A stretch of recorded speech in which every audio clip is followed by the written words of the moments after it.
Hello students, welcome to the chapter Some Basic Concepts of Chemistry, and in this part we are going to see about atomic, molecular and formula mass.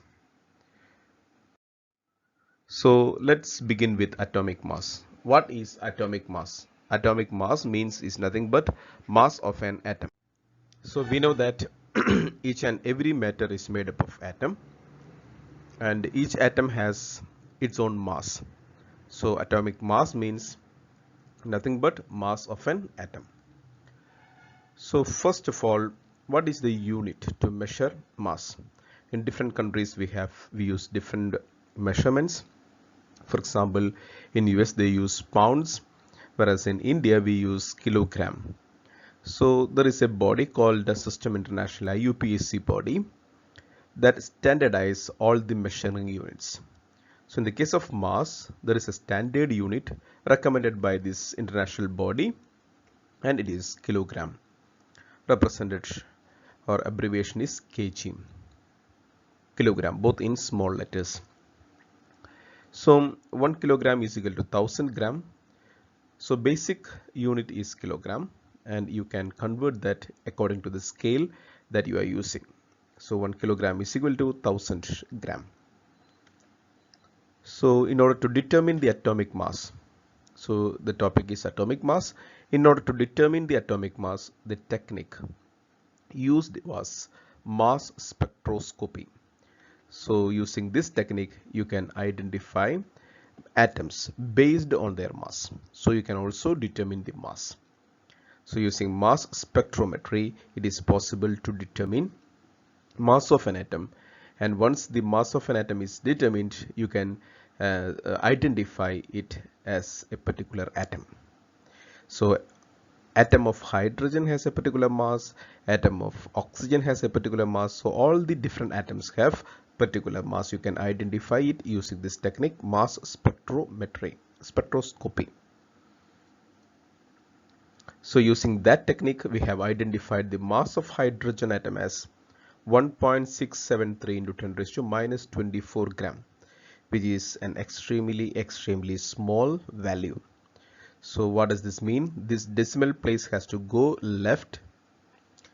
So when there is no number here, no more number here, you will add zeros, and like that you have to add some 23 zeros then in front of that decimal place. So it is such an extremely small mass for the hydrogen atom. For humans, it is difficult to measure this mass. So such a small mass, even this mass can be measured using this technique called mass spectroscopy. So if you look into another atom, that is oxygen atom, here you can see that is 2.657 into 10 raised to minus 23 grams. So if you're converting a gram scale into kilogram, what you have to do is you have to just divide it by 1000. So if you divide this value with 1000, so then it is 10 raised to 3. When it goes to the numerator, then it will be 10 raised to minus 3. So you get added up, that is 10 raised to minus 27. Clear? So adding the exponents, you will get 10 raised to minus 27. So for converting gram into kilogram, you always divide that magnitude of the gram with 1000. So mass of oxygen atom is this. How to convert it into kilogram? Again, divide it with 1000. So it will be minus 26. Same value into 10 raised to minus 26 kilogram. So this is about atomic mass. So we have seen so far two types of atoms, and again carbon. It has another mass, that is 1.994 into 10 raised to minus 23 grams. Or if you convert it into kilogram, it is 1 point, so 10 raised to minus 26. So which is bigger among these? You can clearly see that from the value it is oxygen, and also you have to consider about this power of 10. For hydrogen it is minus 24, which is much smaller than this value. So using mass spectroscopy, we have identified the mass of almost all the atoms known. We know the mass of almost all the atoms that is known using mass spectroscopy. Now the problem is we have already determined the mass, but it is extremely small and hence is difficult to remember. So if someone is asking for you for the mass of hydrogen or oxygen and all those atoms, it is very difficult to keep them in the memory. So for the convenience of memorizing them or for doing calculation, we are just trying to convert this extremely small value into an memorizable value, that is a relative quantity. So it is always difficult to remember the value, extremely small value. So in order to make it convenient to express, you are not changing anything. You're just taking some quantity that is relative and you call that quantity as 1 or 2 or has whole numbers or near whole numbers. So for the convenience of that, we are changing the atomic mass expressed in grams into some other unit. So for that, I am taking carbon 12 atom, and the mass of carbon 12 atom, what is determined by mass spectroscopy, is 1.994 into 10 raised to minus 23 grams. And if you divide this mass with 12, that is 1 by 12 the mass of C12 atom. If you divide this with 12, what you will get? 1.994 into 10 raised to minus 23 divided by 12 is equal to, you will get a value, and that value is considered as unity. So if you divide the mass of C12 atom, you will get a value, and that value is considered as unity. And what is that value? It is 1.66 into 10 raised to minus 24 gram. So how did you get it? You took the mass of C12 atom. Why? Because it is considered to be stable and also having a long half-life period that we will learn in the next year's part. So this is the mass of carbon 12, and you just took 1 by 12th of it, and you consider that particular mass as unit mass. So 1 by 12th mass of C12 atom is considered as a unit. So you can say that 1.66 into 10 raised to minus 24 gram is equal to, you can say, 1 unit or 1 unified mass. Since this is a relative quantity, we call this quantity, which is 1.66 into 10 raised to minus 24 gram, as 1 a.m.u, that is atomic mass unit. Clear? So what is 1 a.m.u? 1 a.m.u is nothing but 1.66 into 10 raised to minus 24 grams. So whenever you are taking some measures in terms of a.m.u, that means that its basic unit is always, you have to remember, 1 a.m.u is equal to 1.66 into 10 raised to minus 24 gram. This is what you have to remember. Now let's try to define what is atomic mass unit. So definition is, one atomic mass unit is defined as exactly a mass exactly equal to 1 by 12th the mass of one C12 atom. We have already seen the mass of C12 atom that was determined using mass spectroscopy. What you did, you divided it by 12. So that's what it is written here. One atomic mass unit, 1 a.m.u, is what? Exactly mass exactly equal to 1 by 12 the mass of one C12 atom. This is what we did in the previous slide. You took the mass, you divided by 12, you will get 1 a.m.u. Okay, so what is the mass of C12 atom in an a.m.u? Since this is 1 a.m.u is 1 by 12th of this, you can easily multiply with that a.m.u and you will get back that value. So C12 atom in a.m.u is equal to 12 a.m.u. How? Because mass of C12 atoms divided by 1 a.m.u. This is how you got it. The other thing is that you just reverse it, but how you got it? I have already a value of 1 a.m.u, isn't it? I have the value of 1 a.m.u. Then I have C12, the mass of C12 atom that I determined using mass spectroscopy. You want to see how many a.m.u is present inside this. Clear? How many a.m.u? So this is the case of C12. For this we don't need any calculation, but If it is another atom, what you will do? You will have the mass of that atom and you will divide that mass of the atom using the value of 1 a.m.u. So that's what? Mass of carbon atom in grams divided by mass of 1 a.m.u in grams.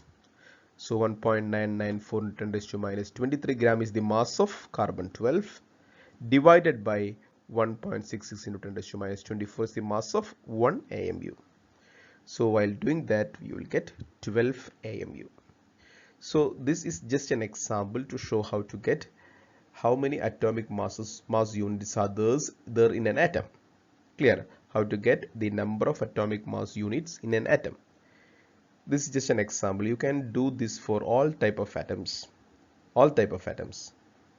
So you just substitute here the original mass of the atom divided by the mass of 1 a.m.u or mass equivalent to 1 a.m.u.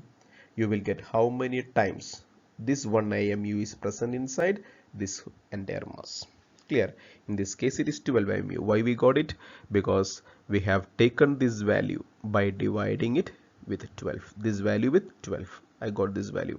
So obviously when you divide this value with that particular 1 a.m.u, you will get 12 a.m.u. Clear, I guess. So we can generalize this what we did here. Mass of an atom in terms of a.m.u is obtained by mass of that atom in gram divided by mass of 1 a.m.u in gram. So this is an important equation. So if you are asked to find out the number of a.m.u in an atom, what you have to do is you just give the mass of the atom in grams divided by you divide that mass of atoms in grams with the mass of 1 a.m.u in gram. So we will try to apply that in this slide, finding the atomic mass unit of an atom. So what is the mass, not how, what is the mass of H atom in a.m.u? If its mass is, we have seen using mass spectroscopy, we have found the mass of H atom and the value is given here. I want to determine, or I want to express this mass in a.m.u. So what I should do, I should apply the formula that we saw in the last slide, that is mass of H atom in an a.m.u is equal to atomic mass in grams divided by 1 atomic mass unit in grams. So that is equal to, so this is the mass of hydrogen atom divided by how many times you want to see, how many times the a.m.u is present inside. So I divide the value of 1 a.m.u and you will get 1.0078 u.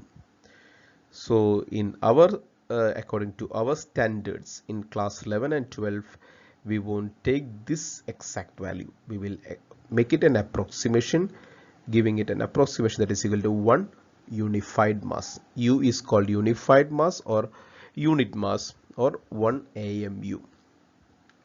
So atomic mass of hydrogen atom in 1 a.m.u is approximately equal to 1 unit.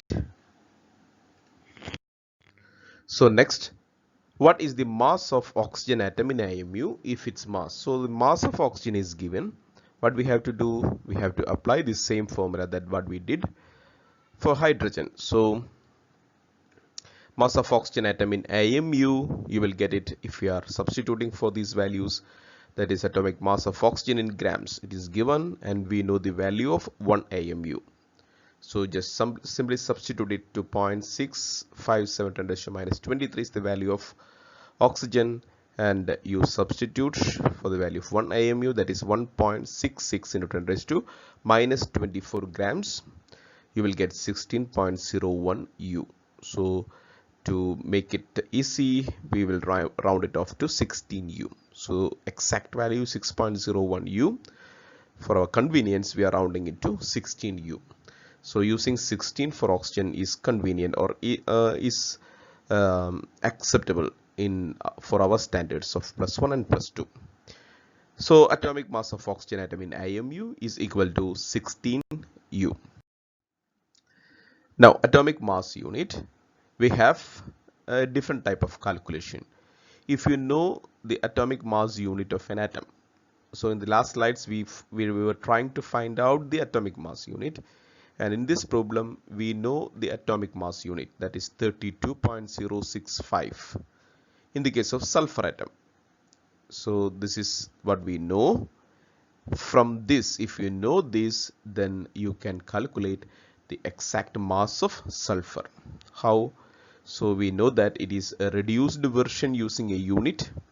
This mass, from using this equation that we used, mass of sulfur atom in a.m.u is equal to atomic mass in grams. This is the formula that we know.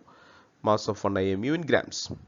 So you simply look into the values that is provided. In the case of sulfur, this is given, that is 32, and this value we know it. So simply substitute it. So when you rearrange the things, so mass of sulfur atom in grams, this will be here, and this two part will come together if you are rearranging it. So that means 32.065 into, and the mass of 1 a.m.u substitute here, then you will get the original mass of the sulfur atom in grams. So if they are providing it in grams, you can convert it into a.m.u, and if they are providing it in a.m.u like here, you can convert it into grams. So that's the advantage. So here are few list of atoms that for which their atomic mass units must be by hearted. When they are asked in your exams, board exams, they won't give you the value. So for these atoms, for example, for hydrogen atom, it is 1u. Should by heart this won't be provided. Like that, all these atoms given in this list: hydrogen 1u, helium 4u, carbon 12u, nitrogen 14 atomic mass unit, oxygen 16, fluorine 19, sodium 23, aluminum 27, phosphorus 31, sulfur 32, chlorine 35.5, potassium 39.1, and copper 63.5 atomic mass units. So these things you have to learn. So these are their relative masses.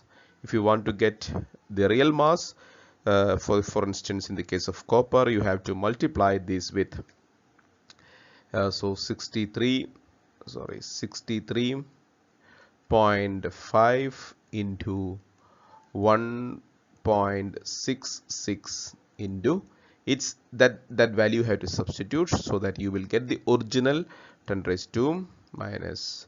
So if you substitute this original value, you will you do this calculation, you will get the original mass of copper in grams. So far we have seen atomic masses of certain atoms, and we have by hearted their atomic masses. So the question is, why is atom having mass, or what contributes to the mass of an atom? So if you look into the atom, so inside of the atom you will see certain subatomic particles like protons, neutrons, and electrons. So these are the basic subatomic particles. Mass of the atom. Why is atom having a mass? Mass of an atom is due to protons and neutrons, and the position of the protons and neutrons is nucleus of the atom. So we know that for an atom, so if we draw the structure of an atom, you can see that for an atom you will have a small space inside the atom which is called nucleus, and outside the nucleus, you have learned in your lower classes, we have these big orbits. And if you look into the positions of these subatomic particles like protons, neutrons, and electrons, their position is like this. You have protons and neutrons in the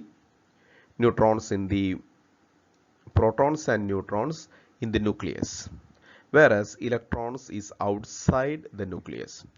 And what it is stated here is, you can see, mass of an atom is due to mass of protons and neutrons in the nucleus. So the entire mass is concentrated inside the nucleus. So but about electrons is very small. It has mass, but compared to proton and neutron, this mass is negligible. So mass of electron is negligible. If you say that if you compare between the masses of say you are weighing a mass of 1000 kg. You are weighing a mass of 1000 kg, and to that 1000 kg, if you are adding say some 100 gram, what happens? Nothing will change, or the change will be very negligible. So that's what proton and electron compared to electron is of very high mass, like this 1000 kilogram and 100 grams.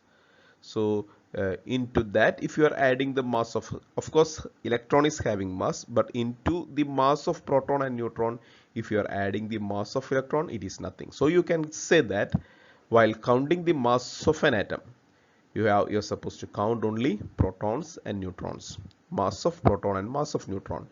Mass of electron is there, but it is negligible, so you don't have to count the mass of electron for that. Okay, that's the story. So why atom having mass? Because of protons and neutrons, and it is in the nucleus. And proton is represented using the symbol P plus because of its positive charge. Neutron is neutral in species and hence is given the subscript 0, and electron is negatively charged and is given minus. So proton is represented as P plus, neutron as N0, and electron as E minus.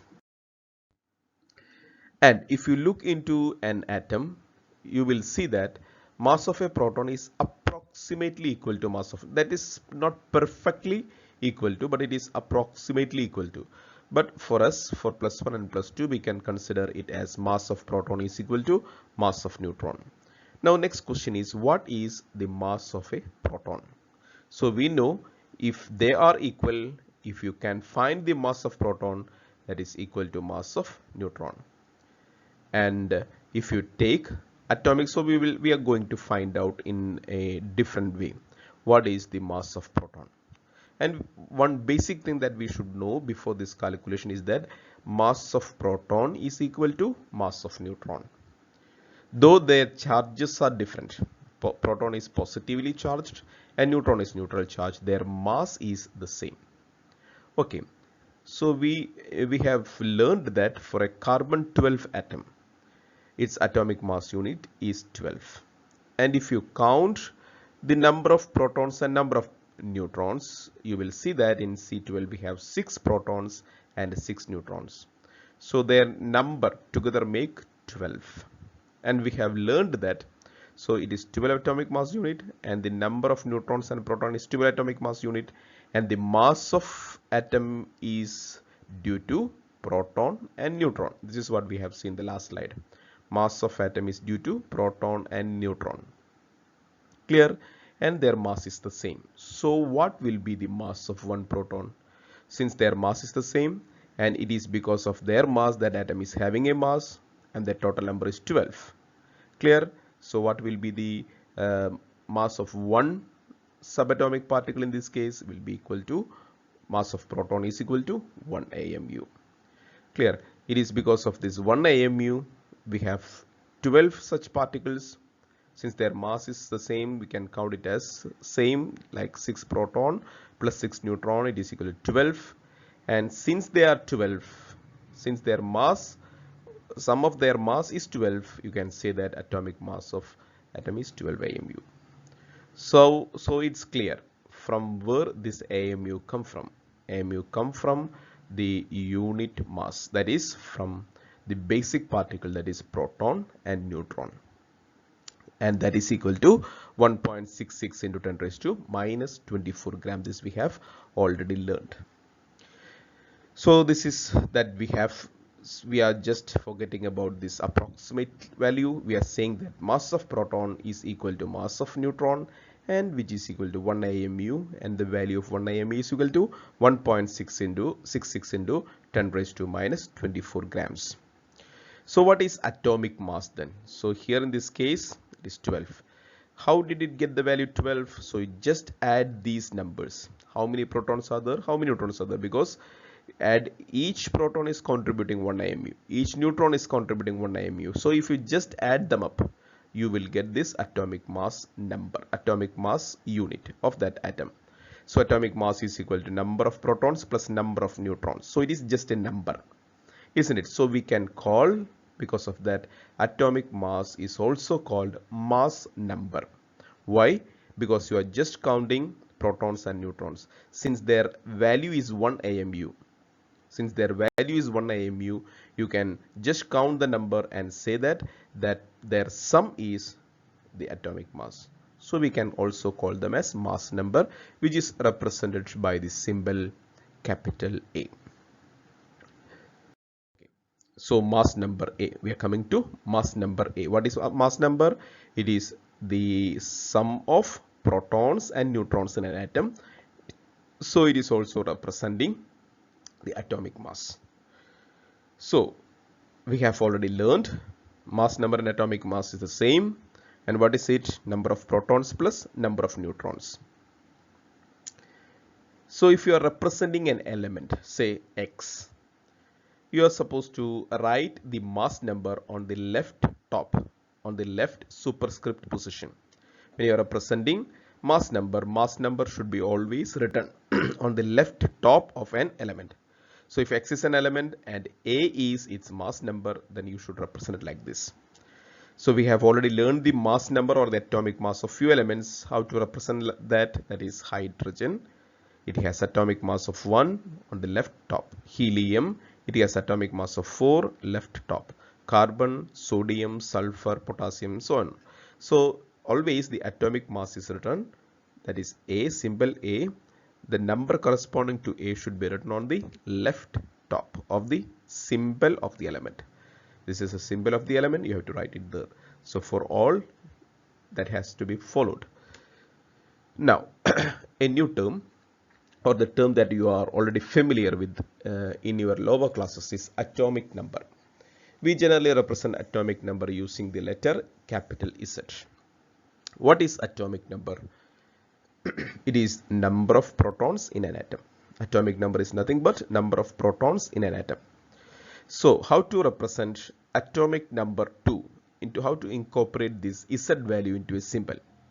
What you have to do is, while representing atomic number, so atomic mass we did it as a superscript on the left, whereas if you are representing atomic number, you have to do it on the bottom left.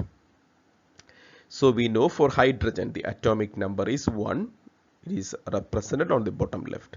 For helium it is 2. Then we have lithium, beryllium, boron, then carbon 6. Then after that 11 sodium, sulfur 16, potassium 19. So all these number of protons, so which is also called as atomic number, is written on the bottom left of the symbol of the element. Clear? So representing an element, you can give both of them in the same symbol, both mass number and atomic number, two numbers, mass number and atomic number, like this, A to Z. So on the top we have the bigger number, on the bottom we have the lower number. There is only one element that has the same number, A equal to Z, that is hydrogen, 1 and 1. So what is mass number here? Mass number is nothing but number of protons plus number of neutrons. And what is atomic number? It is number of protons. So you can read it from here, from the symbol. Helium, atomic mass and atomic number. So that means that helium has 2 protons. And it is the protons plus neutrons. So it has 2 protons and 2 neutrons. So what about hydrogen? For hydrogen, it has 1 proton. And it has proton plus neutron also 1. So what will be the neutron number? It will be equal to 0. That means hydrogen is the element that is not having a neutron. Similarly, for potassium, you have 19 protons, which are represented by the atomic number Z, and whereas the total number of neutrons and proton is 39.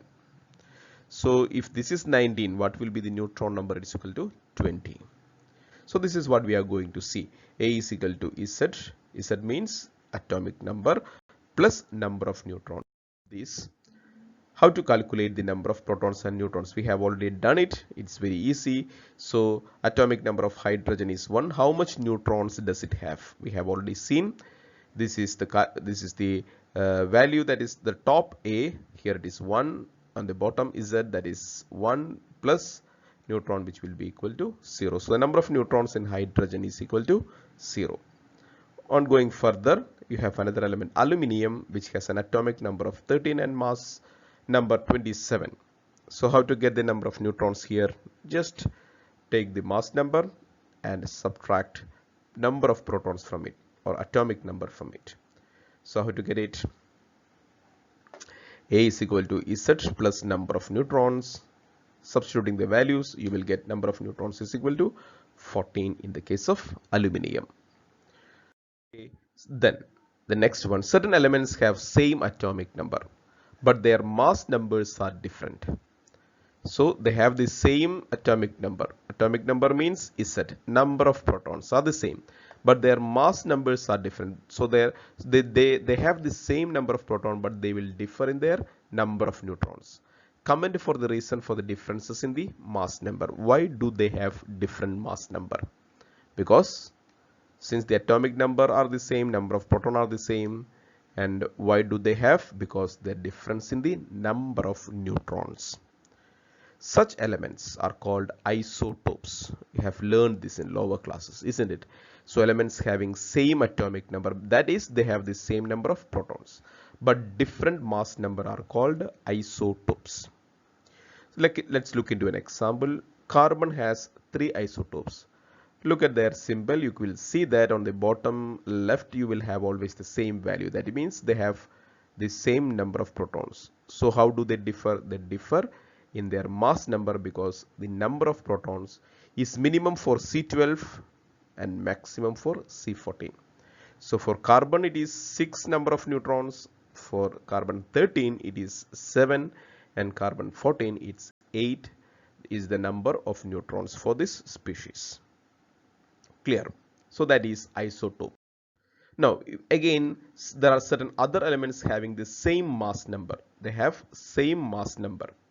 Same mass number means sum of neutrons and products and protons. Sum of neutrons and protons are the same for 2 elements, but their atomic number is different. Atomic number implies that it is protons. So that means that just try to think. So we have the same mass number for 2 elements. Mass number means the sum of protons and neutrons, but their atomic number are different. That means number of proton is different. Then what about neutron? Neutron will be also different, but their sum will be the same. So comment for the reason for the differences in the atomic number but same mass number. Let's see. Since their atomic number is different, number of protons are different. Atomic number is different, so atomic number represents proton number. Then however, their mass number are the same, that the number of neutrons are also different, but their sum is the same. So elements having same mass number, that is, they are having the same sum of proton and neutron, that is mass number, but different atomic number, are called isobars. Let's look into few examples. For instance, in the case of carbon and nitrogen, you can see they have different atomic number. So what is the mass number? You can see they have the same mass number 14, and nitrogen also having 14. So what will be the number of neutrons here? In this case for carbon it is 8, and for nitrogen it is 7. So such compounds having same mass number but different atomic number are called isobars. So we have so far seen atomic isobars and isotopes. In this part we are going to see average atomic mass. What does this mean? So we have seen that carbon has isotopes, and for carbon 12 the atomic mass unit is 12U.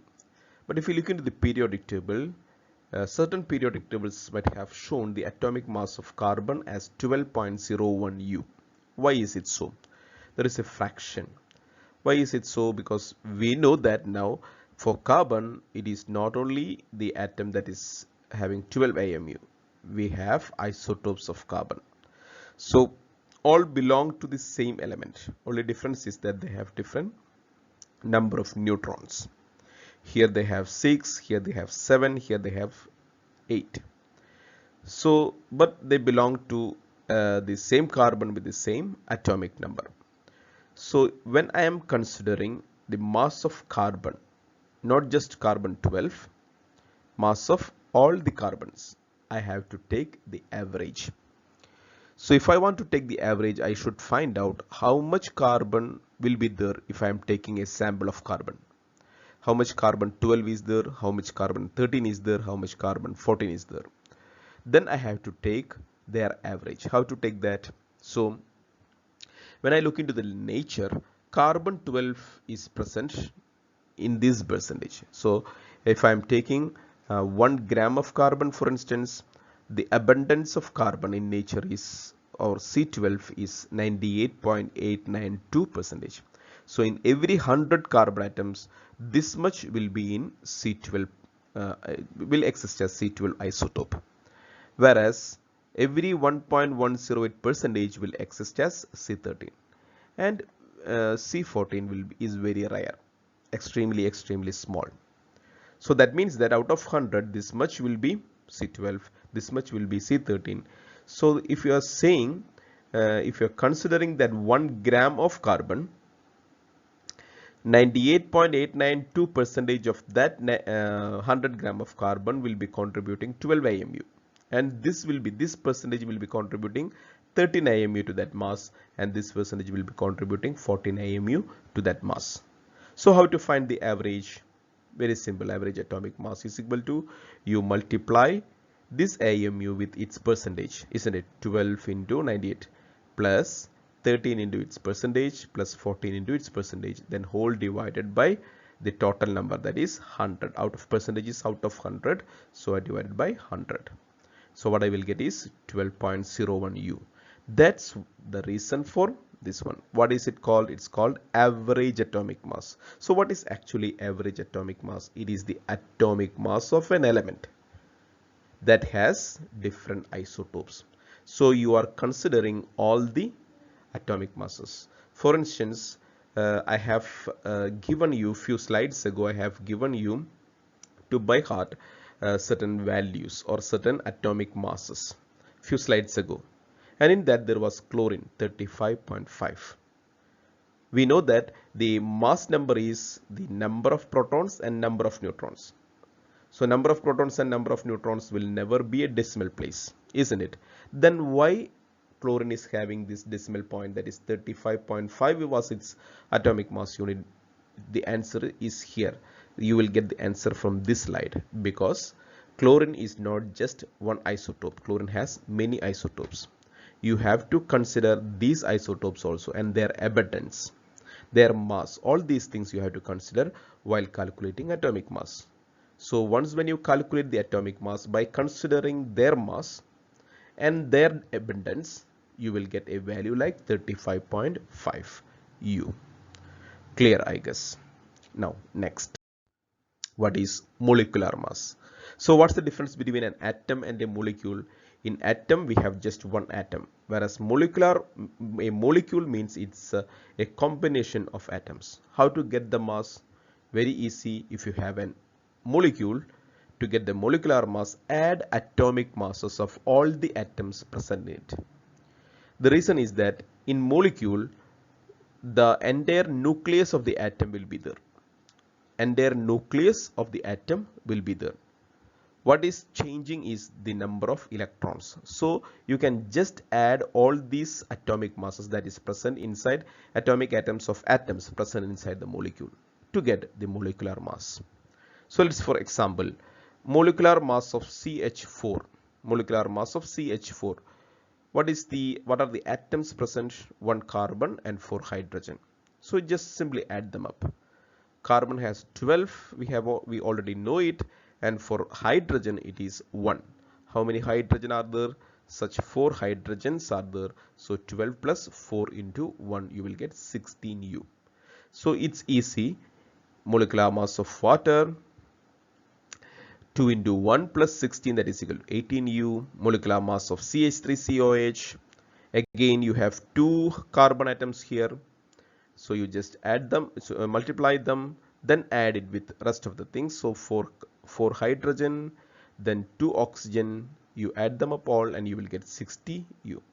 So this is about the molecular mass. Next, formula mass. There are certain other compounds which does not exist as a molecule. They exist as ionic compound. So certain compounds are not formed by the combination of atoms but by ions. So when an atom loses electron, that becomes a cation with positive charge. So atom will be neutral in charge. It will be having both positive and negative in equal numbers. Proton and electron will be the same for an atom. So that means that atom will be neutral. If it loses one electron, that means that the neutrality is gone. Suddenly the atom will get a positive charge. Such an ion, or we can call it as an ion, such an ion with positive charge is called cation.